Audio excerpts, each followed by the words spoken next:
I know that sometimes it's not pleasant to listen to all the feedback that someone can give. You got to keep in mind that our customers are the main reason we are here, and that's our strength as well, because I believe that people trust so much for their events or for having a business meeting at hotels because they know that we take very serious responsibility about the service and the experience. Uh, but if you want to succeed in the hospitality industry, you gotta be prepared to listen and take immediate action. This is Social Pulse Podcast Hospitality Edition, your essential resource for mastering the unique challenges of social media marketing in the hospitality industry authentically. I'm your host, Mike Alton, and each episode we dive deep into the real issues, from evolving guest expectations to standout social campaigns, sharing insights and strategies you can put to work. Let's get started with today's episode. Welcome back to Social Pulse Podcast Hospitality Edition, where we're digging into the challenges, the successes, and the stories of social media community professionals in the industry, just like you. Subscribe to gain valuable insights that you'll be able to apply to your own work and social presence from each and every episode. Now, maybe you've put together an amazing event for your hotel. The decor was perfect, the food was incredible, and the guests seemed to have a great time. But when your CEO asks about the return on investment, you freeze. How do you prove that these brand experiences are worth the time, effort, budget? Maybe you're tracking basic metrics like attendance or social media mentions, but there's got to be more to it than that. You see other hotels investing heavily in experiential marketing, yet you struggle to justify the expenses to leadership. Should you be measuring guest satisfaction differently? What about long-term brand value, and how do you connect these experiences into actual revenue?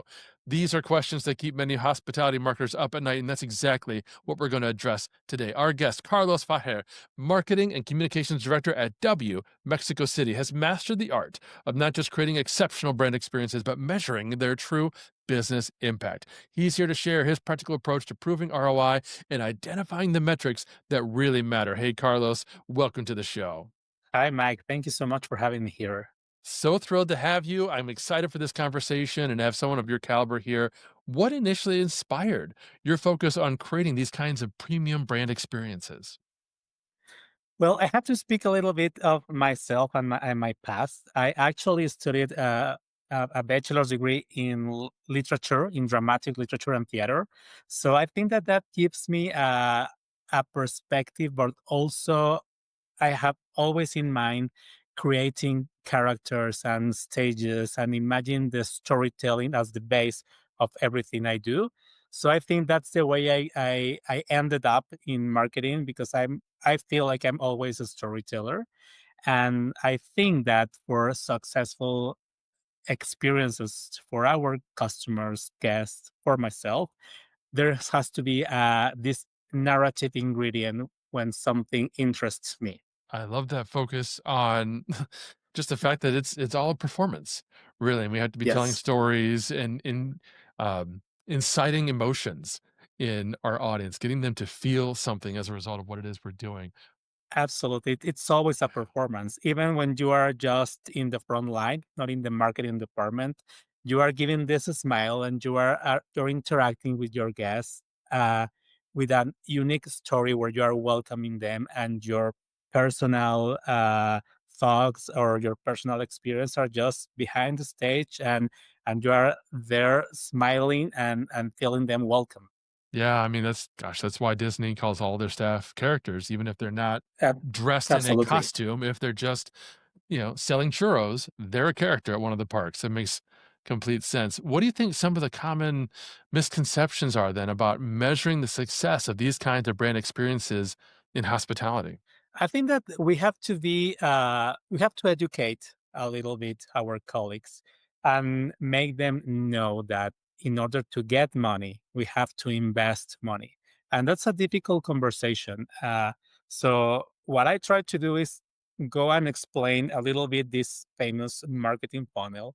When you have awareness first, and then interest, and then the end of the funnel, you have like this return or this purchase or this money value that you want to get. So I need to spend time with them and explain that we have to work first in this awareness, and that's that a big a lot of work that we have to do to get to that, but that we will get to the part when we can have the money, and that we cannot just invest in the last part of the funnel and think that we will get immediate results. So the first point I will say that we have to educate a little bit our colleagues and make sure that everyone else understands it, and that's the reason why I do things, because it's not only for experiential marketing. If you go to Starbucks and you get a coupon where you say that you are getting a free frappuccino, and the cashier does not know about the promotion and has no is not involved in what the brand is working on, all that work that the marketing team and all the directors work won't have results just because one person was not involved in all the communication chain. So I think that you have to also involve everyone in the operations team and other directors, even, I don't know, engineering or the stewards. Everyone has to know, because you never know when the approach from a customer will come. That is a huge point, and honestly, that's applicable to every single business, regardless of what Totally. industry you're in. If you're running a promotion or something like that, you've got to let everybody know, particularly if they're on the front lines, their customer support team or something like that. Because, like you said, if you've got a coupon that you've given, whether it's retail or B2B SaaS, and a customer doesn't know how to use it, and they ask your support team, "What can I do with this?" and the support team's never heard of this coupon, that's not creating the kind of experience that you want for your users and target audience. Now, in a moment, I'd love for you to talk about how you measure the impact of your events, but I want to step back for a second for our audience, and I'd love if Mhm. you could just share, what is your role exactly? What do you do? Tell us about the property. Tell us about the kind of events that you run. Absolutely. Well, the W brand is very famous for having always good programming and entertainment. So if you're choosing between a couple of hotels in the same block, you know that at the W something is happening. And then they for sure have a special DJ or art exhibit or probably a good gastronomic festival. So we always have something happening.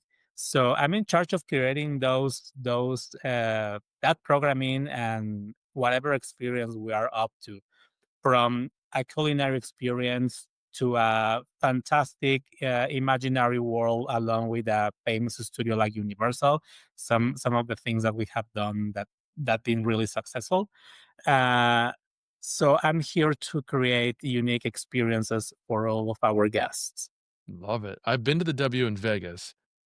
Clearly, I need Okay, to come down to Mexico City and visit your property for the cool stuff that you guys have going on down there. but you can come anytime. So you can do it now or soon. Right? So let's talk about these events. How are you quantifying the impact of these events? You have a particular methodology or framework that you apply? Sure. First, there's all this back of stage work where we have to prepare the right story, the storytelling from the media pitch that we are going to share for all this imaginary world that we as the staff of the W have to perform, let's say, and bring that experience. With that pitch, we go to the right media and influencers. We do invest on bringing the right people to communicate our story, and then is when we have to work very closely with all the operations. So because of the customers will start coming, the first 1 week or two are crucial because they have to have a very nice, curated, amazing experience, because the word of mouth is the best ally you can have. For us, there's no like magic trick. You If you make people happy and entertained, they will bring more people to your property.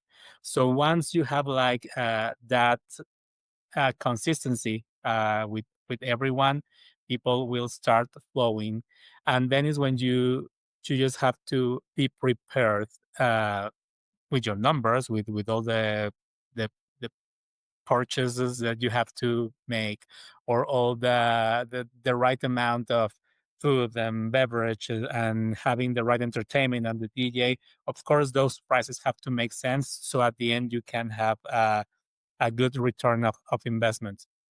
Uh, so yeah, there's no formula, but the consistency on the job, I think that it's crucial for bringing people, because that people at the end, that satisfied customer at the end will bring the money that we all work for. Got it. So, as you're designing different kinds of events, I imagine there's different goals perhaps for each event. Mhm. Is there a way that you're identifying like which metrics are most relevant for any given particular brand experience or event? For me, there's two kind of measurements. The first, at the beginning of each experience or entertainment, of course, we have to measure uh, a media return of investment, making sure that we have the right media and the right people to amplify our news, our content. uh, get to a point where you are really that people is really speaking about your new entertainment. So I would love to say like a exact number, but for me, it's more like the vibe. When I start getting messages from friends like, "Hey, I saw that you're having that DJ at your hotel. Hey, I saw that you are having or you're hosting the EDC kickoff party." So when I get the buzz, I know that we are performing well on the PR and media side. So I'm always listening. That boss, of course, checking that my reel with information is becoming either viral or that I start getting like many answers, many replies to the social media account. So once that I know that that buzz is happening, I know that that return of media investment is being successful, despite of the number. And then is the thing that, of course, the finance department loves to hear. That is that we are performing well and that we are having a good ratio of people consuming our product, whatever that's it. And it's not like we got the number and that's perfect. During the way, you have to make sure that you are approaching that number where you are having um, you're getting the return. So you are have I have always been working to get that. So everyone wants to have it like almost immediately, but it's also again like feeling the concept that you are getting to that number. And there's a moment where you have to be really fair with yourself and ask, in the case that it's not approaching to that number, maybe there's something wrong in the formula, and get to the moment of speaking with all the other colleagues. Maybe this is too expensive, or maybe we are targeting the wrong audience, because we are seeing that this is behaving differently, and be wise enough to change the direction in the case that you're not getting to your right number. And if you are approaching there, is just keeping consistency and going there, getting that moment when you are making happy the finance people. um, so as my boss says, success is never final. You have to keep working to get there. Got it. So, could you share an example of an event that you ran where you did get there, where you saw some success, you impressed those stakeholders, and you were actually measuring the ROI for them? Of course, I will tell you two examples, so I can share some of the knowledge to your listeners. So first, we have like this partnership with Warner Pictures with Barbie the movie. So we made this experience. It was a diner themed as the movie. It was called "It's a Barbie World," and everything was pink, and we have like a lot of props where you can either uh do a reel or a nice pose with a milk, with an enormous milk. Oh my god, I forgot the name word. But to feel like you are a doll also, Yeah. and a lot of photo opportunities. uh so we choose the right partners, a platform that allow us to track every minute the ticket sales. We also partner with a nice design agency that prepare everything to look beautiful and pink and color and feeling like a movie set. Again, making a story, a narrative where people felt like a character in that movie. And of course, our own chef prepare a, a delicious menu. Sometimes people forget about that details, like the food. You go to a music festival and you try the worst hot dog in your life. So here we don't have any details as given. We make sure that if those are just a hamburger, is the best hamburger you are having. Or if you are having like pink spaghetti, make sure that it also tastes delicious and that is good for you. So having those components, we got to sold out in 72 hours. We even have to ask our partner Warner to have permission to add more times to our experience, and we had like let's say an instant success because of all the movie momentum that we were living. I know that everyone knows what I'm talking about because everyone was talking about Barbie, and we saw that ping waves happening. And after that, we were with another title. It was Wonka, the movie. Maybe it didn't have this hype of Barbie because Barbie was transgenerational. Everyone had a Barbie for that moment, and maybe Wonka wasn't that big of a universe. But we have the knowledge, the previous knowledge of Barbie. So again, we chose the right partners, the right agency to sell the tickets, the media, the content, the food. We even asked for to see the movie in advance, and they granted to us so we could prepare a universe that really speaks to the people coming. So at the beginning, we didn't see that much of people coming, and the shift that we try is start treating everyone as a child because we have like a lot of Mhm. desserts, a lot of chocolate based items, but we have like this wings to the movie like on our menu. We have like chocolate or coffee with milk, and we put there it comes with giraffe milk because in the movie you can see that the characters drinks giraffe milk for the chocolate. So at the beginning, people was probably just reading it and feeling like it was fun, but then we try to make that a part of the waiter's character and tell, hey, our chef just came from milking the giraffe, and start people feel that what they see and read it's part of an illusion. So I think that the shifting point was when we spoke to our waiters and the line that they had to see the movie and they have to treat everyone as children because we noticed that they were good telling the story to the kids coming, because it's natural for us to guide the kids through experience. So when we start doing that also with the adults, we prove that everyone comes for the experience of feeling immersed in that world, and then everyone wants to feel part of it, a little bit like you were saying, like in Disney, where everyone is a character and you want everyone to feel the magic.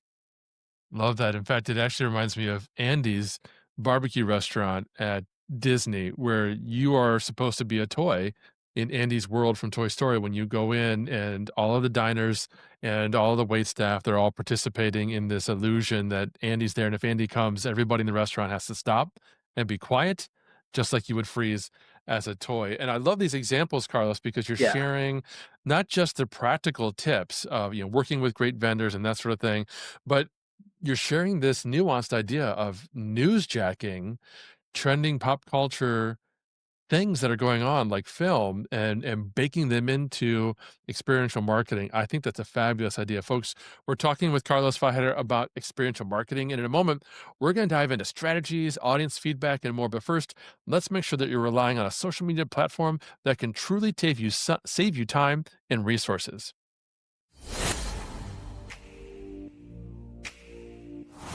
When I take a look at the biggest core benefit for Agorapulse, I have to look at two sides of the equation. I have to look at what it does for us, as far as managing our community and all of the conversation management tools, which I appreciate so much. But from a far more pragmatic point of view, it saves us money. It saves us a lot of money because of the productivity features that are built in with how it manages those conversations. We don't waste time. We're efficient. Agorapulse allows me to get through all my messages and my replies really quickly. That's probably the number one reason for me wanting to use the tool. It saves so much time. A big draw for me with Agorapulse was the ability to manage my YouTube comments. That is a huge feature for me, and here's why. Because up until then, I basically would have to go into my social media manager system to do everything there, and then I'd have to log out, go back into YouTube, and do the same thing there. Now, when you are managing multiple clients, this becomes a huge waste of time, right? And what we want to do is streamline that efficiency. So we can log into one website now. We can manage all of our major social profiles there, and we're able to serve our clients with more clarity and purpose. They worked with us, they helped train us on how to get everything up and going, and we were able to cancel out all the other tools that we didn't need anymore. So it saved us a lot of time and a lot of headache for my team members, as they're, now they only have one tool that they can maximize their clientele. So, Carlos, like I was saying, a Barbie themed event sounds amazing. I know if I went to my boss and said, I want to do a Barbie themed event, he'd look at me like I was insane. Like, why would you do that? What does it have to do with our brand? So, what strategy do you use to actually ensure that there's alignment between the kinds of brand experiences that you want to do and actual business objectives? I don't want to be sound silly, but is don't take no as an answer. So you gotta keep pushing, because all the marketing leaders probably will understand this. Often our ideas are kind of crazy for other colleagues. So you gotta have like the data or something that backs it, that you can prove that it will be a success story, and keep pushing, because the first reaction, I think, that will be a no. I got plenty of those, but I gotta keep showing that's the right path. Of course, at some moment you have the trust and the confidence to do that, but there's always questioning. So I'm always prepared to answer those questions, and they know that I will keep pushing. And yeah, there's always someone new in the team. So it's very often to think that you have to be prepared to receive a no, and convince them that we are prepared to show something amazing to our customers and guests.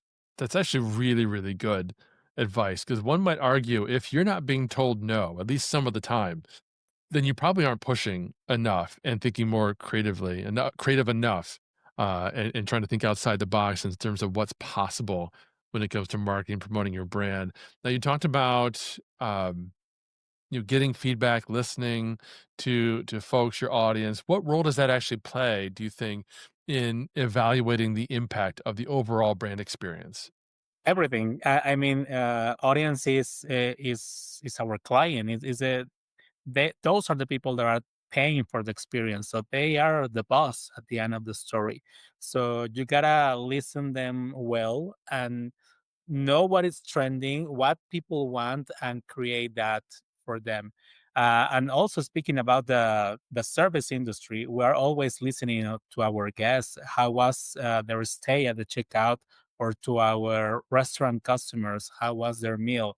So you gotta set feedback all the time. I know that sometimes it's not pleasant to listen to all the feedback that someone can give, but you got to keep in mind that our customers are the main reason we are here, and that's our strength as well, because I believe that people trust so much for their events or for having a business meeting at hotels, because they know that we take very serious responsibility about the service and the experience.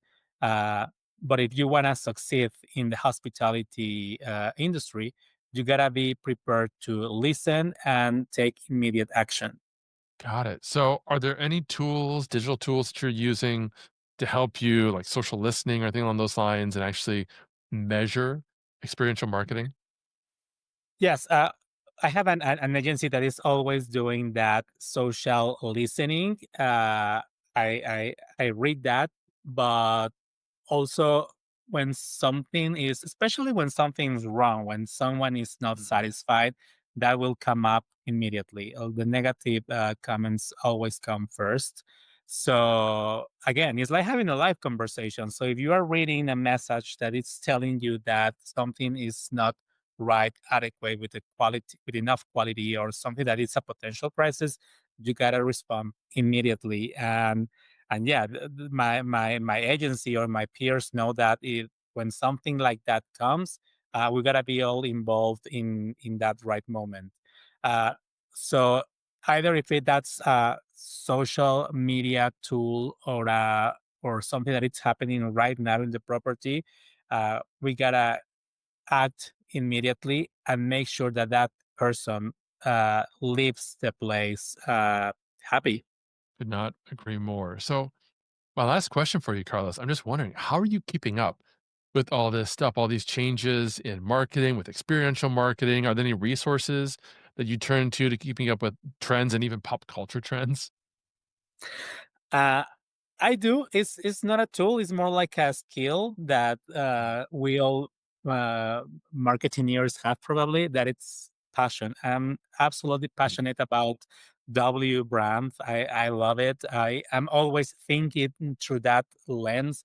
So when I go out and I see where's people like all going and what's trending, I try to understand it. It is not like understand it to copy. It's like understand what is exciting people so I can create something for them that has that component. And I cannot tell you an exact social media account, but when I see something that I really like on Instagram or Facebook or whatever, that feels like there's creativity or there's inspiration and there's a pop of color that really attracts my eye, I make sure that I go and I understand it. And of course, I will like it and follow it, but you gotta have a sharp eye to understand what's happening and keep up with the experiences or the marketing trends. So for me, keeping my eyes open is go a little bit deeper with everything that attracts myself. That actually makes complete sense to me. I used to teach people blogging and content marketing, and I would talk about this idea of having a blogger's mindset where you would pay attention to things that you see, whether they're examples in your industry that you could write about, news events, or just ideas that you could take in and apply to your own blogging and content marketing. And my advice to them was to always make sure that you've got something like an Evernote or Google Keep or Apple Notes where you can jot down those ideas and then reference them later. That way, if you're in the car, you're at an event, you're talking to family, whatever it is that you're doing, when that idea hits you, you're scrolling Instagram, you've got that place to store Mhm. it. And so I think that applies to what you're talking about and anything else, those listening. Get excited, get passionate, get interested in honing your craft, and then have that place where you can mark down those ideas and save them so that you can reference them later. Carlos, this has been absolutely amazing. I think folks are going to get so much out of this. If they want to follow and connect with you to learn more or ask you questions, where should they go? Well, first to at W Mexico City on Instagram, and my Instagram as well is C Fájer as my last name, or on LinkedIn. LinkedIn, I'm Carlos Fájer there as well. I'll be happy to connect with more passionate people like you. I really love talking to you about this and feel someone who is also understanding. This beautiful world of creating experiences and FOMO for everyone. And thank you for having me. I hope to connect with other people through you. Thank you so much. Awesome. Thank you, Carlos. Thank you, all of you, for listening. We will, of course, have all Carlos's links in the show notes, and hopefully, you got a little bit of FOMO, and maybe you're thinking about your next trip to Mexico City. That's all the time we've got for today, friends. Don't forget to find the Social Pulse Podcast Hospitality Edition on Apple. Drop me a review. Let me know what you thought about this episode, what questions you have, or what else you'd like us to cover in a future episode. Until next time, thanks for tuning in to the Social Pulse Podcast Hospitality Edition, hosted by Mike Alton and powered by AgoraPulse, the #1 rated social media management solution. Discover more at agorapulse.com. Enjoyed the episode? Please subscribe on your favorite podcast platform and leave us a review. Your feedback drives our content.